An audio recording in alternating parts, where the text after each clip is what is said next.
Good morning. Happy Tuesday.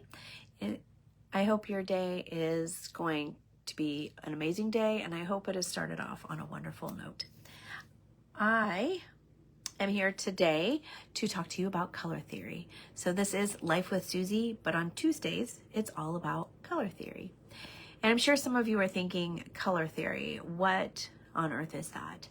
Quite honestly, for a majority of my art career, I'd heard it a little bit, but I don't know. It never interested me until I guess we get to a certain part in our career, in our practice, and we really just want to know more.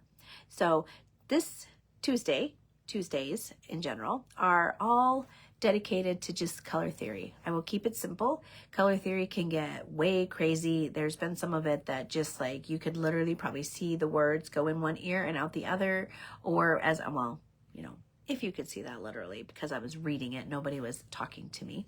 But I want to make color theory simple. I want to make it practical, and I want to make it so that you want to experiment beyond just color. So it is definitely something that that we need to know. Well, I guess need to know might be not the right word. So anyway, let me just get started. Okay, color theory is all about color, and how it works together, how it's harmonious, how the warms and the colds, how usually you shouldn't really use black as much as we do. I am just as much to be guilty. Like I thought, you know, if it's a shadow, you use black. If it's a light, you use white. You know, but that's not always true, because if you add too much white to black, it becomes gray. Red, it becomes pink. Purple's lavender.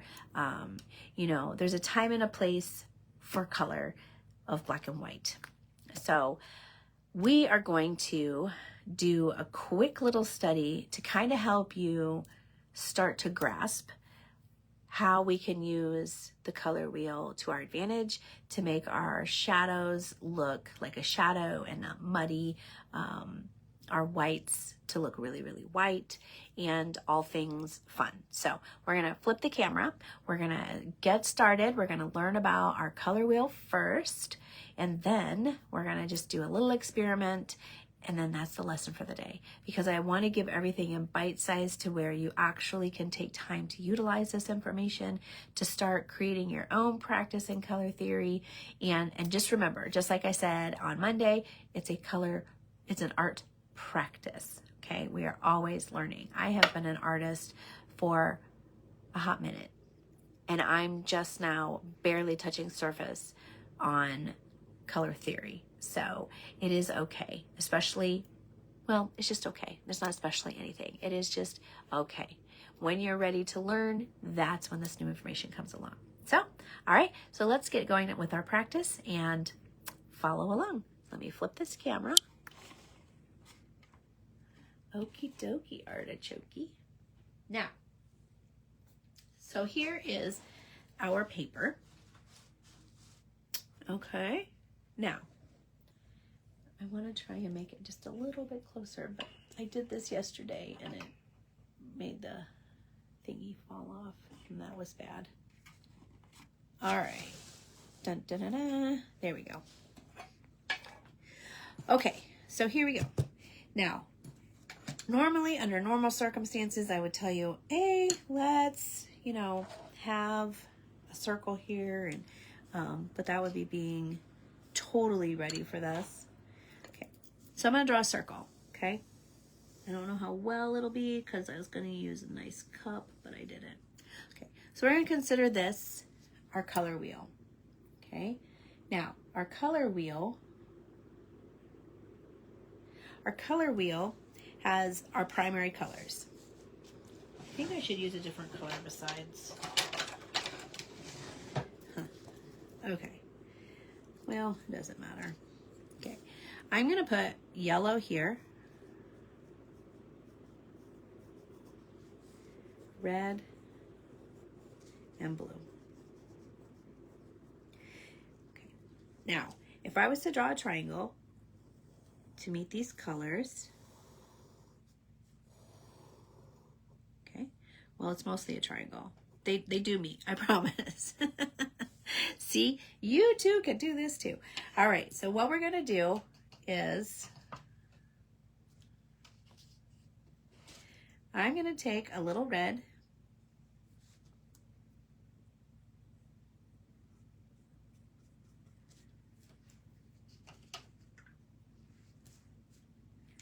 I want to use a brighter sunny yellow. So this is yellow.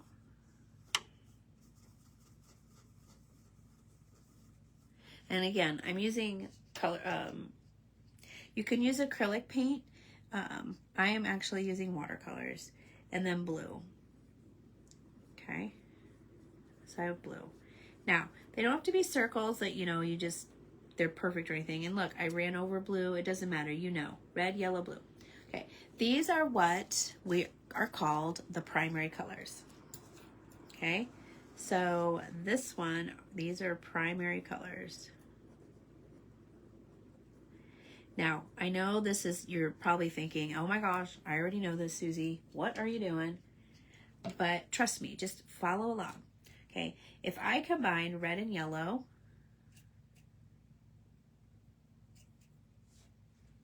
what do I get? I get orange. I mean, of course, I would hope adults know this. But maybe you don't, and there's nothing wrong with that. If this is not your world, if art is not your world, and it's been a hot minute since you've been in school, that's okay. All right, then I have red and blue make purple. But I promise you, this is going to help you to understand color theory and shadows and darks. Well, the shadow part, how to use different colors besides black to make a shadow, okay? And why it changes it. Okay, so now I have purple, green, and orange. My orange isn't super orange, but that's okay. So I'm gonna make these a dotted line. Okay, these are called secondary colors.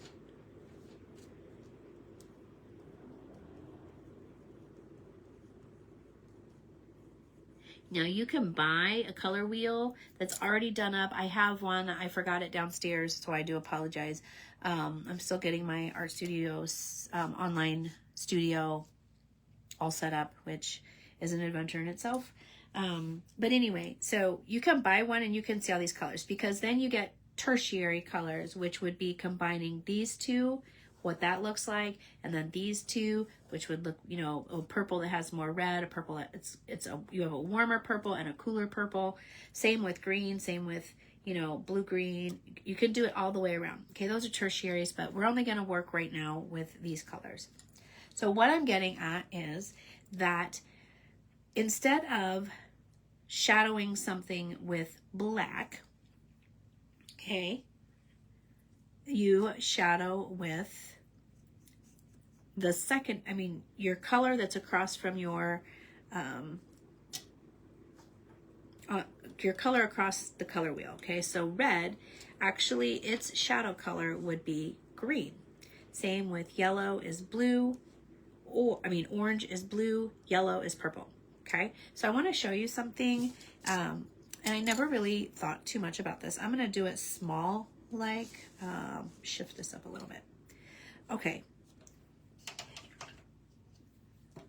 Now, if I do a circle, I'm going to have two circles. One, I'm going to use black as my shadow. One, I'm going to use green. Okay. All right. So what we're going to do is we're going to put a little water on both. Okay, because I'm going to assume that the light's coming from the right. We're going to kind of shadow those in. Now, black, I'm going to touch a little black. Probably a little too much black. Okay, and I'm going to kind of put my shadow in like that. Okay, wash my brush.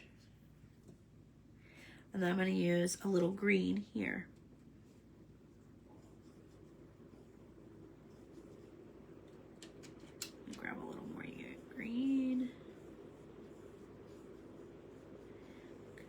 I try to keep the shape kind of, you know, because it's a circle. You're going to kind of keep it going. It's not just straight lines. Try to follow the shape. It helps your eyes. Okay? Now, I want this to be a red ball because I'm working with green. So I'm going to kind of, oops, crazy. Try to dry these a little bit. All right. Now, close. Okay, so I'm going to use red. Okay, get a little water, get my red flowing. Okay, I'm going to start over here. I'm going to try to keep this space right here kind of clear because that's a highlight. Okay, and then I'm going to go right on top of this. Now, you're probably thinking, that doesn't look so bad, Susie, which it doesn't. Okay, the thing about using black when you're making shadows isn't that it's wrong. It's just it's not going to create a bright shadow, which, okay, that you don't really want a bright shadow either, but you risk, how's this sound? You risk making it muddy, okay? Sometimes, especially if you're using black, when it comes to yellow, it just kind of takes over. All right, now we're going to do the same thing with the green. Get some red. I'm going to kind of leave this space mostly open for a moment. Okay.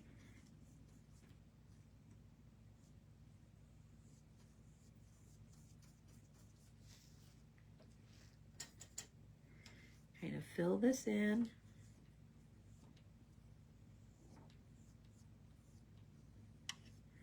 Okay, and then if I want, because I didn't use a strong green as I did with the black, I can take some green, kind of blend it in with my red.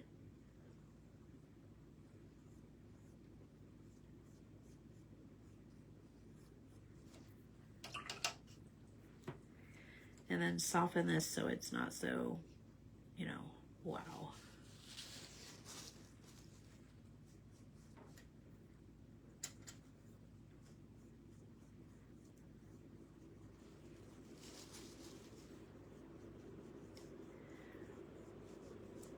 See the difference? So this one, I think maybe the black looks a little bit better, but plus it doesn't help. I don't actually have watercolor paper underneath here, so I'm starting to eat up the paper, which is bad. My apologies, but like I said, my online studio is not at 100%.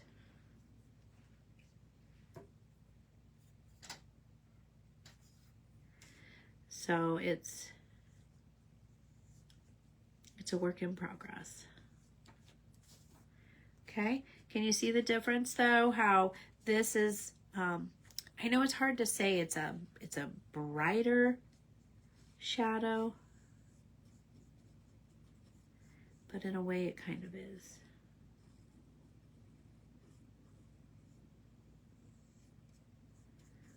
My shadow underneath here is round like the ball.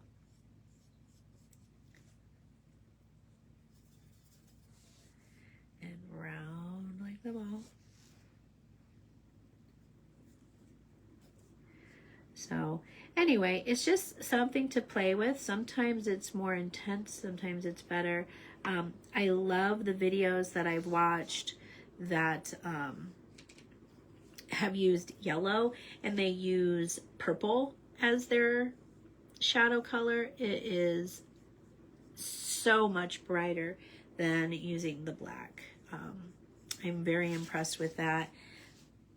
This one maybe not so much, but it's okay. This one, I love the way it turned out. This one, I don't know if you can see it, but the paper is starting to give up with all the water, so that makes that kind of icky. But anyway, you kind of get the point. Oops. Oopsie doops. There. I hope you got the point anyway. Dun, dun, dun, dun. Anywho, so there are the two differences, okay? And this right here should be pretty dark. I know it's not like that because where the two meet, where the shadow begins, this would be really dark in here, but that's for another story. I am all about just color theory today. Let's kind of move this if we can. I want to show you because I am so impressed with the purple. So if I was to do purple on this side and black, it's harder when I'm not using watercolor paper, so I do apologize. But while I'm doing this, if you have not liked and subscribed to my webpage, my YouTube, I would so appreciate that. It's free to subscribe, but it just lets you know that I will be going live or I've posted a video, because until I hit 50 subscribers, apparently I can't go live on Facebook. So help me get to 50 subscribers. That would be great. Do you see the difference here? How it's a shadow, but it's a lot lighter, and here it just looks dirty. That's what I'm talking about. Some colors are so much, I can't think of the word, better. They show it much better. So anyway, so there's kind of that. And you can kind of see the difference between using purple as my shadow color and using black. Okay, so red and green, because remember, if we're looking at our primary colors, it's the secondary color across the wheel that becomes their shadow color. So if you're making a dark red, rather than use black, throw in some green and see what happens. If you're using yellow, throw in a little bit of purple, or orange, throw in a little bit of blue. Okay, it makes a world of difference, and I would really love to see and hear your comments. So if you could comment what your thoughts are, that would be great. I'm gonna flip you back. Bum, ba-da. All right, so oh yeah, I do have my shades on. Anyway, so that was a kind of our introductory to color theory. I hope that you found something, even if it's just one little dinky thing, of it beneficial to your art practice. That would be wonderful. Just like I said, share it in the comments. I will check every day. I will check Monday through Friday and try to get back with your comments as much as I possibly can. I've put all the little apps on my phone so I get notices and all kinds of fun stuff. So I am a one-woman show, so please give me some grace. But you are important to me. I want this to become a safe community where you can learn and grow, and you can ask questions and you get answers back. And maybe if I don't answer them, somebody else in the community can. And I so appreciate that. And I look forward to the day that we have an amazing community of more than 50, maybe even 1,000 or 2,000 people. That would be so wonderful. So until then, share with your friends. Please like this video and also subscribe to my YouTube channel. And I hope you have an amazing week. Wednesday is all about the kiddos. So we are doing some young artists. I'm not really sure exactly at this very second what we'll be doing, but it'll be a lot of fun. So you can come and be entertained by me, and also bring the kiddos, because we're going to do something child related where they can start to feel confidence in their art also. So, all right, you have a wonderful week. Take care and God bless.